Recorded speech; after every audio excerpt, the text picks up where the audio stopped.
Respected to all my friends and welcome to all my viewers. तो जैसे कि friends, Bihar में पंचायत चुनाव होने जा रहा है, जिसको लेकर के अधिसूचना जारी कर दी गई है। तो सबसे बेहतरीन बात यह है कि अब बिहार में पहली बार ईवीएम के द्वारा चुनाव होने जा रहा है। तो बिहार के पंचायत में जो 6 पोस्ट में चुनाव होने वाला है, जिसमें 4 पोस्ट में जो चुनाव होगा वह ईवीएम मशीन के द्वारा आपको मौका दिया जाएगा, और बाकी का जो 2 पोस्ट है जैसे सरपंच और पंच, इसका जो है आपको बैलेट पेपर के साथ आपको चुनाव के लिए दिया जाएगा। तो ईवीएम के द्वारा जो चुनाव होने वाला है उसमें 4 पोस्ट में होगा, जैसे कि मैं बता दूं, जिला परिषद मुखिया, समिति, वार्ड मेंबर, ये जो 4 पोस्ट है वह ईवीएम के द्वारा चुना जाएगा। और यह बिहार पंचायत में पहली बार देखा जा रहा है। तो शायद आप में से बहुत लोग कंफ्यूजन होंगे या उसे क्लियरली पता हो, तो आज मैं आपको डेफिनेटली बताऊंगा कि ईवीएम क्या होता है और ईवीएम कैसे वर्क करता है। क्योंकि बहुत सारे ऐसे वर्कर्स हैं जिसे कि इस इलेक्शन में वर्क मिला है, तो वह किस तरह से ईवीएम मशीन को ऑपरेट करेंगे, किस तरह से कंट्रोल करेंगे, ये सारी प्रोसेस में आपको स्टेप बाय स्टेप्स बताऊंगा। तो गाइस, आप वीडियो एंड तक देखिएगा, आपको बिल्कुल समझ में आ जाएगा।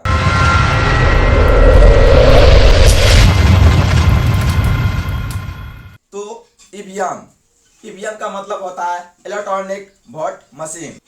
ईवीएम मशीन एक ऐसा मशीन होता है जिसमें कि कोई भी मतदाता किसी पॉलिटिकल पार्टी को अपना मत दे सकता है। जैसे कि आप देख सकते हैं, यह है ईवीएम मशीन। यह कैसे वर्क करेगा अब मैं बताऊं। इस मशीन में अलग अलग प्रतिनिधियों के लिए एक अलग सेपरेट बटन्स होते हैं, जिसमें कि उसका चुनाव चिन्ह अंकित किया हुआ रहता है, और ये सभी इलेक्ट्रॉनिक बैलेट बॉक्स के साथ एक दूसरे के साथ कनेक्टेड होते हैं। एक ईवीएम में 2 यूनिट्स होते हैं, एक होता है कंट्रोल यूनिट, एक होता है बैलेटिंग यूनिट्स। तो ये दोनों एक दूसरे के साथ 5 मीटर केबल के साथ कनेक्टेड। जब एक वोटर किसी प्रतिनिधि को अपना मत देता है, तो ऐसे में वह बटन प्रेस करता है, जैसे कि आप देख सकते हैं गाइस। तो ऐसे में ईवीएम मशीन जो है वो अपने आप को लॉक कर देता है, और काउंटिंग के दिन, मतलब कि जिस दिन आपका परिणाम जारी होगा आपके पंचायत या बूथ जो भी चुनाव हो, तो जब आपका रिजल्ट आएगा तो उस समय जो मेन काम होता है वह कंट्रोल यूनिट का होता है। तो गाइस, कंट्रोल यूनिट को जो है ईवीएम का मस्तिष्क यानी ब्रेन कहा जाता है। तो कंट्रोल यूनिट को क्यों कहा जाता है ईवीएम का मस्तिष्क, इसके बारे में मैं आपको एक बार जरूर बता दूं।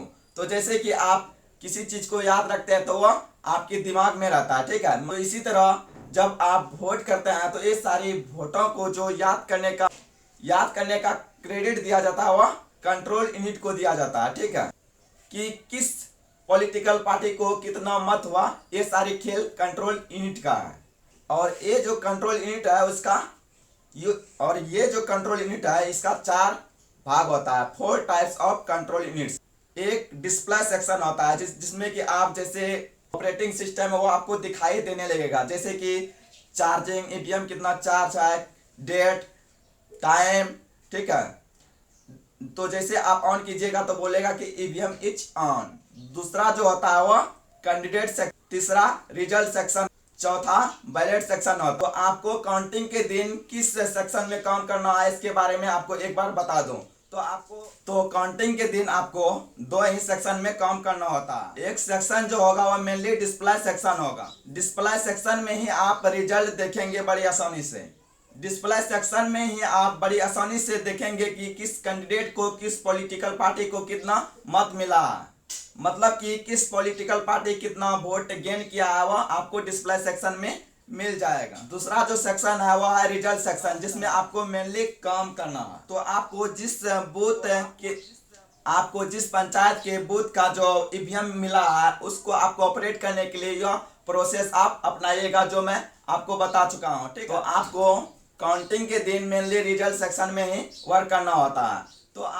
तो गाइस, ईवीएम में आपको किसी तरह का एरर देखने को मिलता है, तो ऐसे में जो इलेक्शन कमीशन के स्टाफ होते हैं, ऑफिसर लोग, उनसे आपको थोड़ी सी बात कर लेना है कि मेरा जो ईवीएम है उसमें एरर आ चुका है, तो आपको वह ठीक करके दे देंगे। जैसे कि अगर आपको क्लोज का बटन मिलता है तो आपको बिल्कुल छेड़छाड़ नहीं करना है, सिंपल सा आपको ऑफिसर लोग को बता देना है।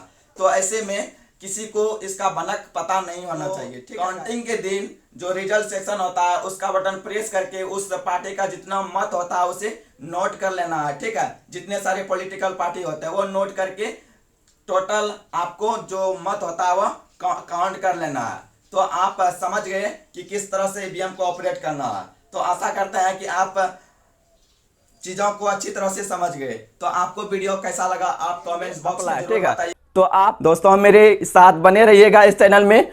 अगर आप नए हैं तो प्लीज सब्सक्राइब कीजिए, बेल आइकन दबाइए। अगर वीडियो पसंद आता है तो प्लीज एक लाइक तो बनता है तो लाइक कर दीजिएगा, क्योंकि एक लाइक आपका बहुत ज़्यादा मुझे मोटिवेट करता है और आगे का इसी तरह का वीडियो बनाने का एनर्जी प्रदान करता है।